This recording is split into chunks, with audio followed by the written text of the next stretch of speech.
رب کا مہمان ہے یہ ہم پر احسان ہے یہ رب کا مہمان ہے یہ ہم پر احسان ہے یہ کر لو عبادت تم رب کا ہے فرمان یہ ہے نوید رمضان یہ ہے نوید رمضان نوید رمضان یہ ہے نوید رمضان یہ ہے نوید رمضان یہ ہے نوید رمضان یہ ہے نوید رمضان نوید رمضان یہ ہے نوید رمضان یہ ہے نوید رمضان رب کا مہمان ہے یہ ہم پر احسان ہے یہ رب کا مہمان ہے یہ ہم پر احسان ہے یہ کر لو عبادت تم رب کا ہے فرمان یہ ہے نوید رمضان نحمده ونصلي ونسلم على رسوله الكريم اما بعد فاعوذ بالله من الشيطان الرجيم بسم الله الرحمن الرحيم وما ارسلناك الا رحمة للعالمين صدق الله العظيم۔ معزز سامعین و ناظرین، آج مسجد میں نماز تراویح میں جو منزل پڑھی گئی ہے وہ ہے سورہ انبیاء کا ایک لاسٹ کوارٹر پڑھا گیا ہے، پھر اس کے بعد سورہ حج تلاوت کی گئی ہے، اس کے بعد سورہ مؤمنون پڑھی گئی ہے ساری، اور سورہ نور کے پہلے دور کو، یہ آج کی منزل ہے۔ سورہ انبیاء میں انبیاء کرام، مختلف انبیاء کرام کا ذکر مبارک ہے۔ اس میں حضرت ابراہیم علیہ السلام کا وہ واقعہ بیان کیا گیا ہے کہ جب انہوں نے بت توڑ دیے قوم کے، اور قوم آئی، دیکھا اپنے بتوں کو کہ ٹوٹے پڑے ہیں، تو بڑے سٹ پٹائے، بڑا غصہ آیا، کہنے لگے من فعل ھذا بآلہتنا انہ لمن الظالمین، ہمارے خداؤں کا یہ حشر کس نے کر دیا ہے، بڑا ہی ظالم ہے بھائی کوئی، ان بیچاروں کا کیا قصور تھا، انہوں نے کسی کا کیا بگاڑا تھا، کیوں توڑ دیا ان کو۔ کہنے لگے ایک نوجوان جس کو ابراہیم کہتے ہیں، یہ اس نے کیا ہوگا، تو بولے کہ اس کو پکڑ کے لاؤ، تو ابراہیم علیہ السلام کو پکڑ کے لایا گیا۔ دیکھو اللہ کے پیغمبر کیسے بے خوف ہوتے ہیں، یہ ہے وہ لا خوف علیہم کہ اللہ کے دوستوں کو کوئی خوف نہیں ہوتا اللہ کے سوا۔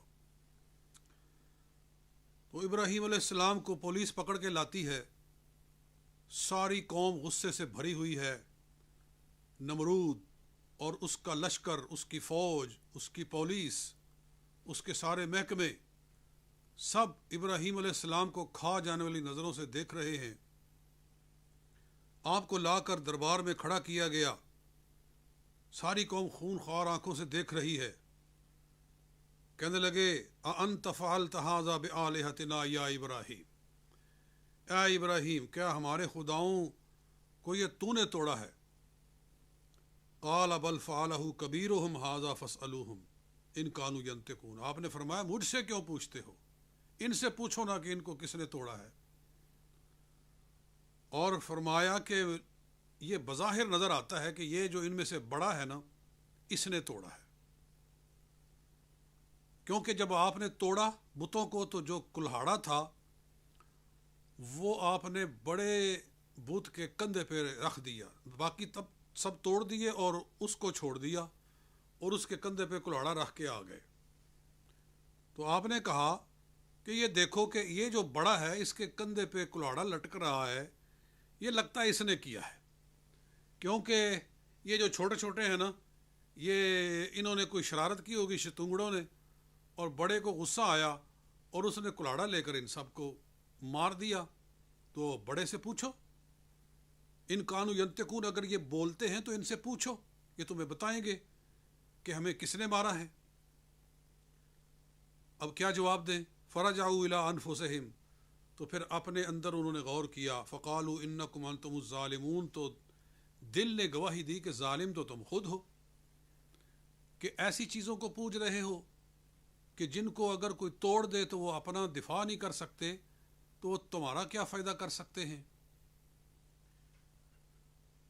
تو اب ان کا دل گواہی دے رہا تھا کہ ہم غلط ہیں، مگر شیطان نے پھر ان کو کفر کے اوپر کھڑا کر دیا۔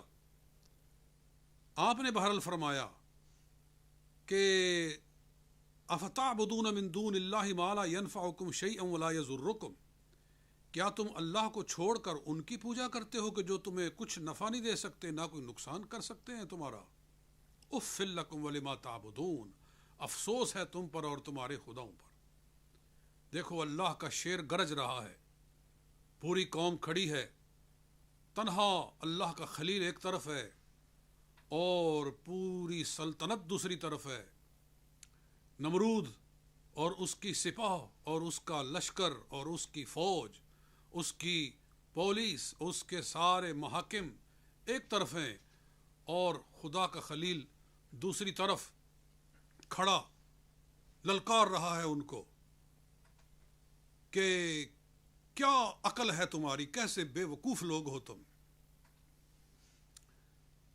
تو دوستو اللہ کے پیغمبر تو یہ ہوتے ہیں، پیغمبروں کی شان یہ ہوتی ہے، یہاں سے یہ سب ثابت ہوا کہ پیغمبر وہ نہ کسی سپاہ سے خوف کھاتا ہے، نہ کسی سلطنت سے خوف کھاتا ہے، وہ ڈنکے کی چوٹ پر کلمہ حق کہتا ہے چاہے سارا زمانہ ایک طرف ہو، اور جو کفار کے ڈر سے گھر سے باہر نہ نکلے بلکہ کفار کی خوشامدیں کرے، ان کی منتیں کرے، ان کی سماجتیں کرے، ان کے قصیدے لکھے اور پھر کہے کہ میں نبی ہوں، تو شرم آنی چاہیے ایسے بندے کو، تف ہے تجھ پر۔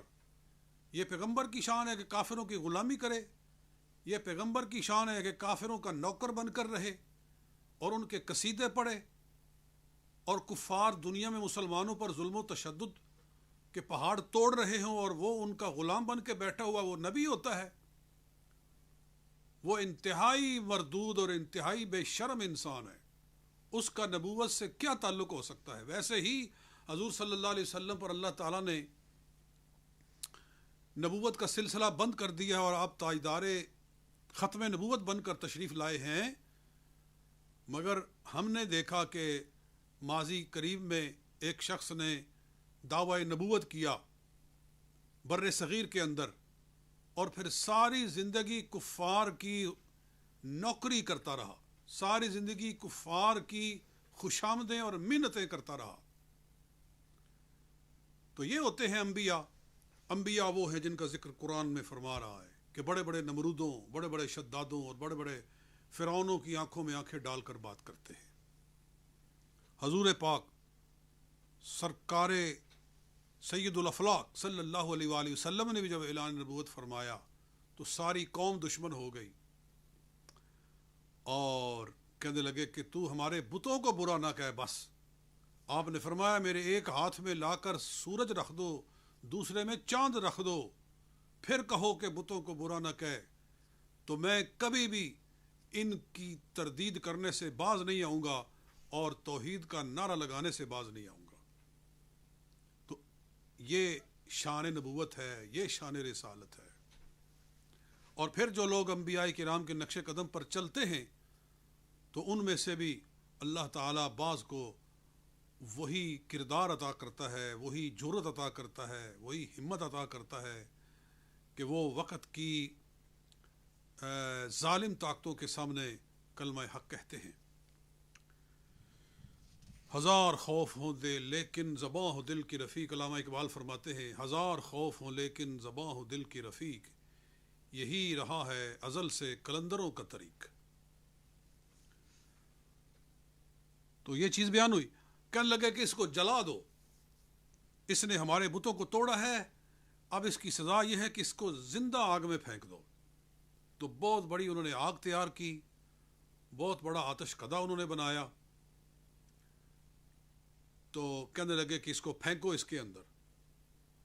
آپ کو پھینکا گیا تو اللہ نے حکم فرمایا، اے نار، یا نار کونی برداً وسلاما علی ابراہیم، اے آگ یاد رکھ تیرے اندر میرا خلیل آ رہا ہے، تیرے اندر میرا دوست آ رہا ہے، کہ جس نے میرے لیے سارے جہان کو اپنا مخالف کیا ہے تو اس کا بال نہ بھیگا ہونے پائے، ٹھنڈی ہو جا، اور ٹھنڈی بھی ایسی ہو کہ سلامتی والی ٹھنڈی ہو جا، اتنا بھی ٹھنڈی نہ ہو کہ میرے خلیل کو اس میں تکلیف محسوس ہو، نرم و گداز بن جا، میرا دوست تیرے اندر آ رہا ہے، وہ آئے تو اسے سکون و راحت آ جائے، ایسی پیاری ٹھنڈی ہو جا۔ تو جب کوئی انسان اللہ کے لیے نکلتا ہے تو پھر خدا تعالیٰ اس کا مددگار بنتا ہے۔ یہ چیزیں یہاں معلوم ہو رہی ہیں، اور اس کے بعد پھر نوح علیہ السلام کا ذکر مبارک بھی ہے، پھر اس کے بعد حضرت یحییٰ علیہ السلام، زکریا علیہ السلام، کس پیغمبر کا میں ذکر کروں، بڑی باتیں ہیں کہنے کو۔ آخر میں سورہ انبیاء کے آخر میں ایک مقام ہے، اللہ فرماتا ہے آیت نمبر 101، ان الذین سبقت لہم من الحسنی، جن کے لیے اللہ کی طرف سے حسنہ کا فیصلہ ہو گیا ہے۔ حسنہ کا مطلب ہے جنت، جن کے لیے جنت کا رب نے فیصلہ کر دیا ہے، اولئک عنہا مبعدون، وہ دوزخ کے قریب نہیں جا سکتے، ان کو دوزخ سے دور کر دیا گیا ہے۔ لا یسمعون حسیسا، وہ تو دوزخ کی آواز بھی نہیں سننے والے، سن نہیں سکتے۔ یہ ان کے لیے ہے کہ جن کے لیے اللہ نے حسنہ کا فیصلہ کر دیا ہے۔ اب حسنہ کا فیصلہ کن کے لیے کیا ہے؟ تو ذرا قرآن کا دوسرا مقام دیکھو کہ رب تعالیٰ سورہ حدید کے اندر ارشاد فرماتا ہے، سورہ حدید کی آیت نمبر 10، 27ویں سپارے کے آخر میں، 27واں سپارہ، اللہ تعالیٰ ارشاد فرماتا ہے کہ لا یستوی منکم من انفق من قبل الفتح وقاتل اولئک اعظم درجۃ الذین انفقوا من بعد وقاتلوا وکلا وعد اللہ الحسنی۔ فرمایا کہ جو صحابہ کرام فتح مکہ سے پہلے ایمان لائے، ان کا درجہ پچھلوں والا نہیں ہے۔ اولئک اعظم درجۃ من الذین انفقوا من بعد وقاتلوا، وہ درجے میں بہت بلند ہیں ان سے جو بعد میں ایمان لائے اور بعد میں انہوں نے جہاد کیا اور راہ خدا میں مال خرچ کیا فتح مکہ کے بعد۔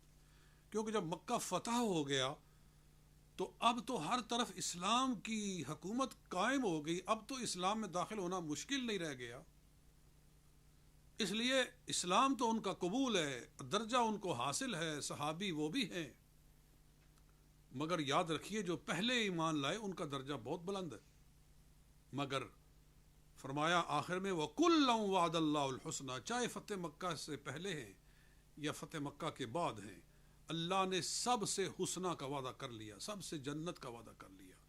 اور یہاں میں نے اس لیے یہ آیت مبارکہ پڑھی کہ فرماتا ہے کہ جن کے لیے حسنہ کا وعدہ ہو گیا وہ دوزخ سے دور ہو گئے، وہ دوزخ کی آواز بھی نہیں سن سکتے۔ لہٰذا ہر صحابی جنتی ہے، ہر صحابی نبی جنتی جنتی۔ یہ آج نعرہ چل رہا ہے تو یہ نعرہ ایسے ہی نہیں ہے، یہ قرآن کی بنیاد پر ہے، یہ نعرہ قرآن کا نعرہ ہے، ہر صحابی نبی جنتی جنتی۔ تو حضرت امیر معاویہ رضی اللہ تعالیٰ عنہ، حضرت ابو سفیان ہوں، خالد بن ولید ہوں، عمرو بن العاص ہوں، حضرت وحشی ہوں، یعنی بعض صحابہ کرام پر کچھ لوگ جاؤ بے جا بات کرنے سے باز نہیں آتے، اور روٹی نہیں ہضم ہوتی جب تک کہ وہ ان کو برا نہ کہیں۔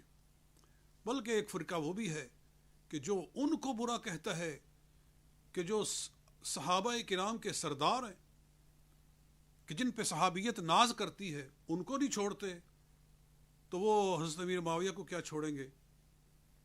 لیکن کچھ ہیں کہ جو سنی بھی اپنے آپ کو کہلاتے ہیں اور پھر بھی ان کی روٹی نہیں ہضم ہوتی جب تک کہ جناب امیر معاویہ کے اوپر طعن نہ کریں. تو نعوذ باللہ من ذالک یہ اہل سنت کا طریقہ نہیں ہے. ہمیں حضرت امیر معاویہ کی ذات سے کوئی سروکار نہیں, ہمیں ان کی شخصیت سے کوئی سروکار نہیں. ہم تو صرف قرآن کی باتیں اور سرکار کی جو باتیں ہیں, جو مسلک ہے اہل سنت و جماعت کا, ہم اس کے اوپر پہرا دینا چاہتے ہیں کہ اگر سنی کہلاتے ہو اپنے آپ کو تو پھر جو سنیت کا تقاضا ہے اس کو بھی پورا کرو.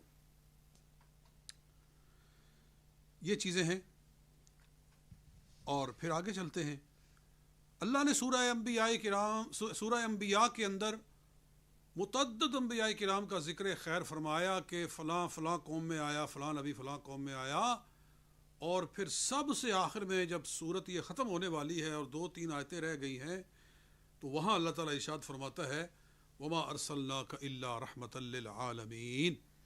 اے محبوب صلی اللہ علیہ وآلہ وسلم, پہلے انبیاء تو قوموں کے لیے آئے, کسی خاص قوموں کے لیے آئے, لیکن اے پیارے ہم نے تجھے تمام عالمین کے لیے رحمت بنا کر بھیجا ہے. تو یہاں سے حضور صلی اللہ علیہ وسلم کی شان ختم نبوت 2 لحاظ سے ظاہر ہو رہی ہے. ایک تو اس لیے کہ سب انبیاء کرام کا جب ذکر ہو چکا تو اس کے بعد آخر میں آپ کا ذکر کیا گیا ہے, اور آپ کے بعد پھر کسی نبی کا ذکر نہیں کیا گیا. تو یہ اس بات کی دلیل ہے کہ آپ تاجدار ختم نبوت ہیں. اور دوسرا یہ کہ پہلے انبیاء قوموں کے لیے آئے ہیں اور آپ پورے عالمین کے لیے آئے ہیں.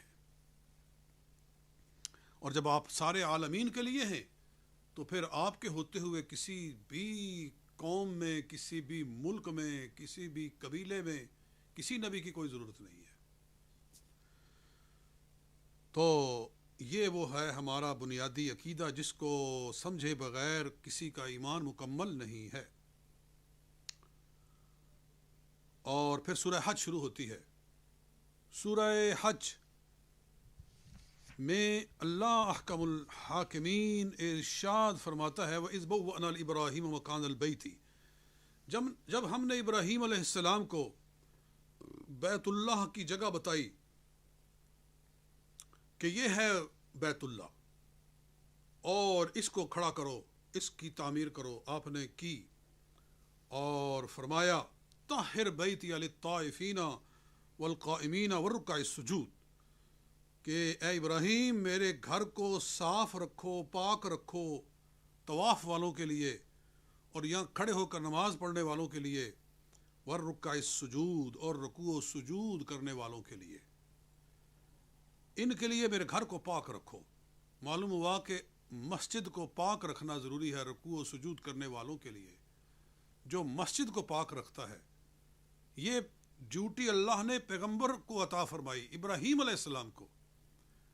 اور پھر جو مسجد کی صفائی کرتا ہے اللہ کی رضا کے لیے تو خدا تعالیٰ اسے بھی پھر اس منصب کی ایک تاثیر اور اس منصب کا فیضان عطا فرماتا ہے. اور حدیث پاک میں آتا ہے کہ ایک عورت مسجد کی صفائی کرتی تھی, وہ فوت ہوگی, لوگوں نے اس کو دفنا دیا. نبی اکرم صلی اللہ علیہ وسلم کو پتہ چلا, آپ نے فرمایا تم نے مجھے کیوں نہیں بتایا؟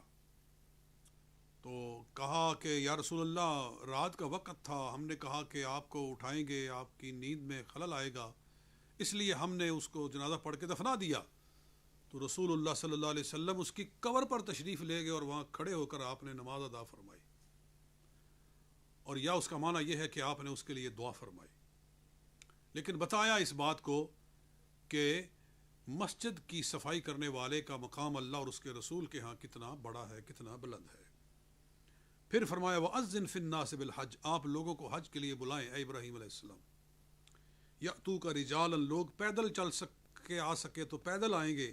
وعلی کل ضامر یأتین من کل فج عمیق, اور دبلی اونٹنیوں پہ بیٹھ کر آئیں گے اور ہر تنگ رستے سے نکلتے ہوئے آئیں گے.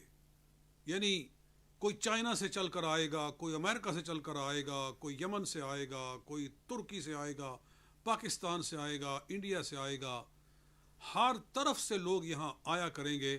اور خدا کا گھر آباد رہے گا۔ یہ فرمایا آپ نے۔ اللہ تعالیٰ نے حضرت ابراہیم علیہ السلام کو حکم دیا کہ آپ حج کے لیے اعلان کر دیں، تو پھر دیکھو لوگ کس طرح آتے ہیں۔ اور پھر فرمایا جب حج پورا ہو جائے ثم لیقضوا تفثہم، پھر وہ اپنی میل کچیل اتارے، پھر اپنی میل کچیل اتارے۔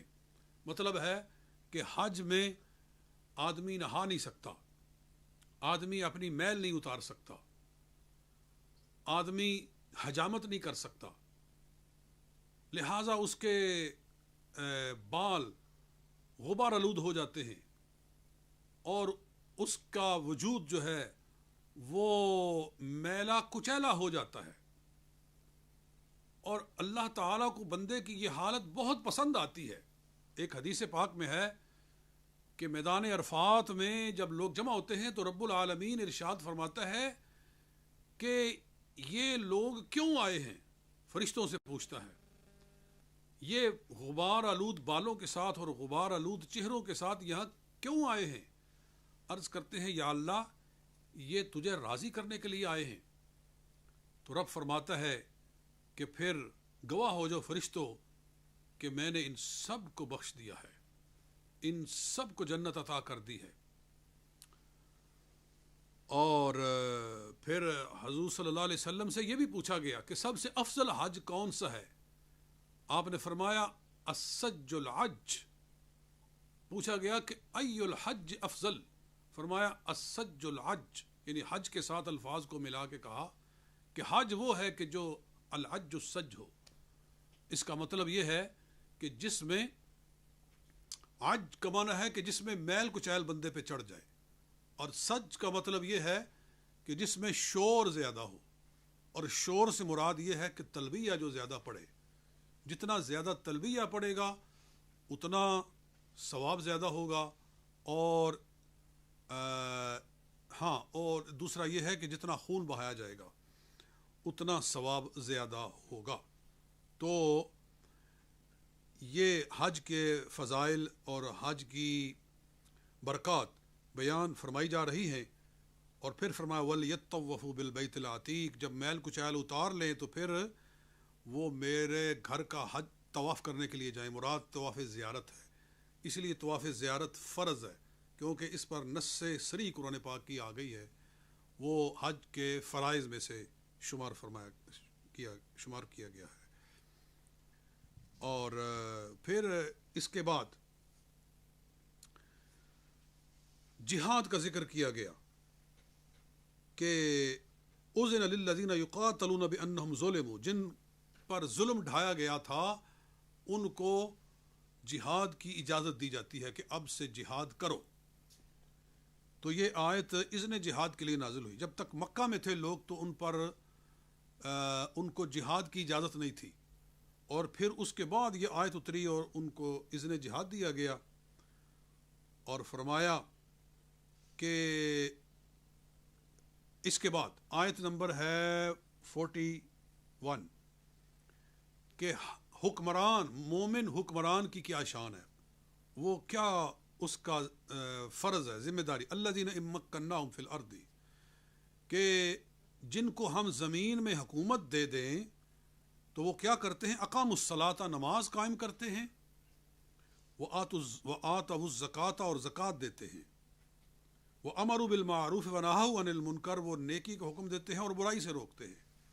یعنی حاکم اسلام جو ہے وہ خود بھی نماز کا پابند ہوتا ہے اور نماز قائم کرتا ہے، یعنی لوگوں سے کہتا ہے کہ نماز اپنے وقت پہ پڑھنا پڑے گی، اور نماز کا قیام کرتا ہے اور نظام زکوٰۃ قائم کرتا ہے۔ یہ ایک حاکم اسلام کی یہ ذمہ داری ہے، اور نیکی کا حکم اور برائی سے روکنا، ہر طرح کی بے حیائی کا خاتمہ کرتا ہے۔ بے حیائی نہیں چل سکتی، منکر نہیں چل سکتا۔ حاکم اسلام جب ہوگا، جب حکومت اسلامی ہوگی تو پھر بے حیائی نہیں چلے گی، بے پردگی نہیں چلے گی، برہنگی نہیں چلے گی۔ یہ حکم فرمایا گیا ہے۔ اور پھر اس کے بعد یہ سورہ مبارکہ اپنے اختتام کی طرف جاتی ہے، میں چاہتا ہوں کہ ایک دو باتیں سورہ مومنون سے بھی بیان کر دوں۔ سورہ مومنون، ہاں ایک بات میں سورہ حج کے بالکل آخری آیت، سورہ حج کی جو آخری آیت ہے، آیت نمبر 78، اس میں ایک بڑی خوبصورت بات ہے، ہوا سماکم المسلمین من قبل وفی ھذا۔ یاد رکھو کہ اللہ تعالیٰ نے پہلی امتوں کے اندر بھی تمہارا نام مسلمان رکھا تھا، یعنی جو اللہ اور اس کے رسول کے ماننے والے تھے وہ پہلے بھی مسلمین کہلاتے تھے، مسلم کہلاتے تھے، اور ان کا دین بھی اسلام ہی کہلاتا تھا۔ آدم علیہ السلام سے لے کر سید عالم صلی اللہ علیہ وآلہ وسلم تک سب انبیاء کرام کا دین کیا ہے؟ اسلام۔ ان الدین عند اللہ الاسلام، اللہ کے ہاں جو دین ہے وہ ہے اسلام، اور کوئی دین نہیں ہے۔ جو خدا کا پسندیدہ دین ہے وہ اسلام ہے۔ فرمایا ہوا سماکم المسلمین، اس نے تمہارا نام مسلمین رکھا ہے، من قبل، اس سے پہلے بھی، وفی ھذا، اور اس دین کے اندر بھی، یعنی اس امت کے اندر بھی اور اس دور کے اندر بھی اس نے تمہارا نام مسلمان ہی رکھا ہے۔ تو ایک تو یہ بات معلوم ہوئی، اور دوسرا یہ بھی معلوم ہوا کہ ہمارا تشخص اسلام ہے، ہماری آئیڈینٹی اسلام ہے، ہماری شناخت اسلام ہے۔ ہم بلوچی ہیں، ہم سندھی ہیں، ہم پٹھان ہیں، ہم پاکستانی ہیں، ہم برٹش ہیں، ہم ایرانی ہیں، یہ ساری چیزیں بعد میں ہیں۔ ان میں سے کوئی چیز ایسی نہیں کہ جس پر فخر کیا جائے، کہ ہم فخر سے کہتے ہیں کہ ہم دوسروں سے بہتر ہیں، ہم پٹھان ہو کر دوسروں سے، ہم خان ہو کر دوسروں سے بہتر ہو گئے، ہم چودھری ہو کر دوسروں سے بہتر ہو گئے، ہم فلاں علاقے سے ہو کر دوسروں سے بہتر ہو گئے۔ کوئی علاقہ کسی دوسرے علاقے سے بہتر نہیں ہے، اور کوئی قوم کسی قوم سے بہتر نہیں ہے، کوئی قبیلہ کسی دوسرے قبیلے سے بہتر نہیں ہے، ہاں سوائے اس کے کہ جس کو اللہ تعالیٰ شان عطا کر دے۔ حضور صلی اللہ علیہ وسلم کی آل کو اللہ تعالیٰ نے شان عطا فرمائی ہے، وہ واقعی ہی ایک چیز ایسی ہے کہ جس پر وہ اگر ناز کریں تو ان کو کرنا چاہیے، لیکن فخر نہ کریں۔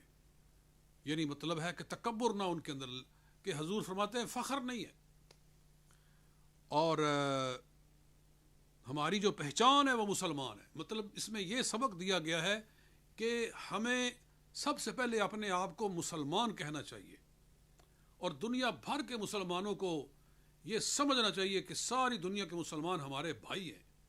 اگر وہ کہیں تکلیف میں ہیں تو ہمیں تکلیف ہونی چاہیے، کیونکہ ہم سب مسلمان ہیں۔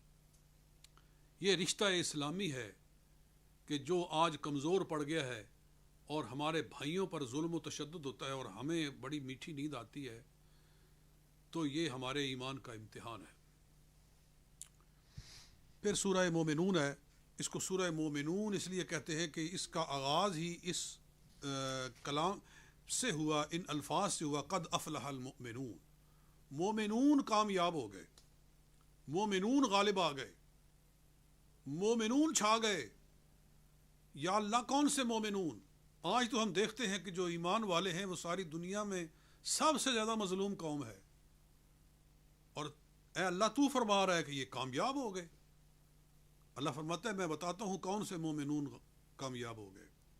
الذین هم فی صلاتهم خاشعون، جو جھک جھک کے نماز پڑھتے ہیں، جو خشوع و خضوع کے ساتھ نماز پڑھتے ہیں۔ نماز، اور نماز کے اندر پھر حضور قلب۔ آج مسلمانوں کی غالب اکثریت بے نماز ہے، اور جو پڑھتے بھی ہیں تو خشوع کوئی نہیں، کوئی لاکھوں میں ہے کہ جو خشوع والا ہے۔ یہ بات، والذین هم عن اللغو معرضون، اور وہ مومنون دنیا پہ غالب آ گئے جو بیکار باتوں سے منہ موڑتے ہیں۔ یہ گانے، یہ فلمیں، یہ ڈرامے، یہ بے حیائی کی باتیں، یہ سب لغو چیزیں ہیں، ان سے مسلمان منہ موڑ کے رکھتے ہیں، ان کے پیچھے نہیں پڑتے ہیں۔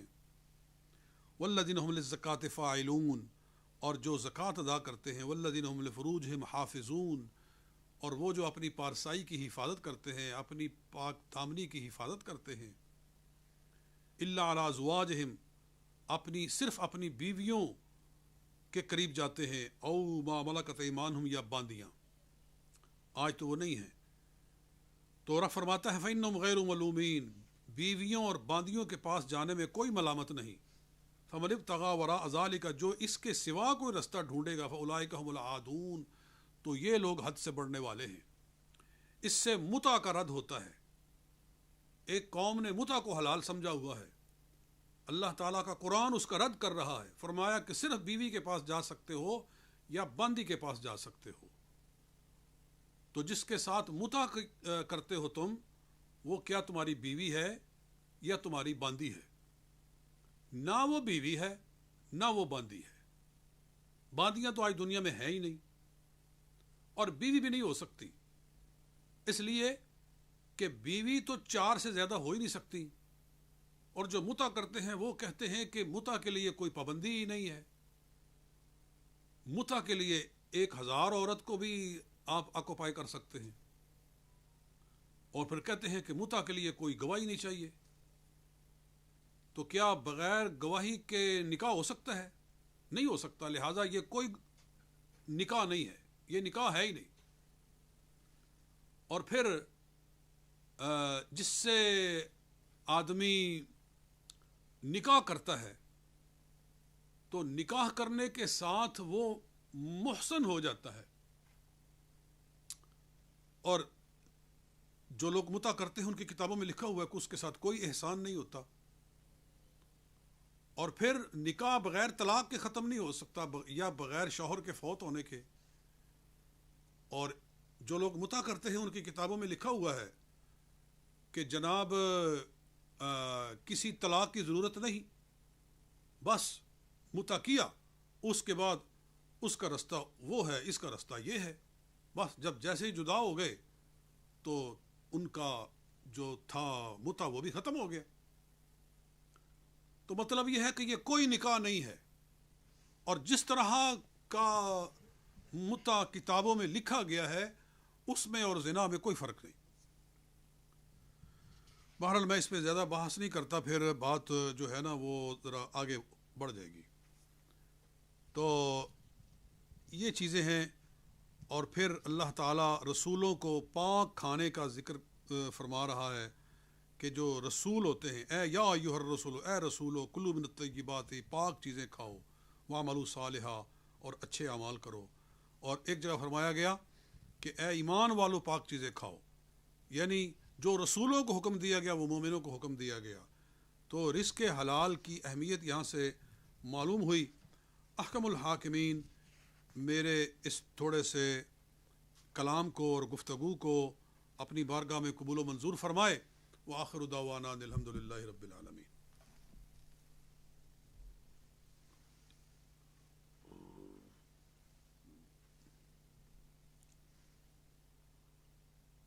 یہ ہے نوید رمضان، یہ ہے نوید رمضان، نوید رمضان، یہ ہے نوید رمضان، یہ ہے نوید رمضان.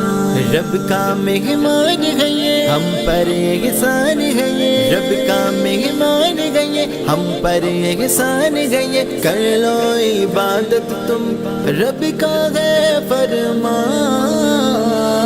یہ ہے نوید رمضان، یہ ہے نوید رمضان، نوید رمضان، یہ ہے نوید رمضان.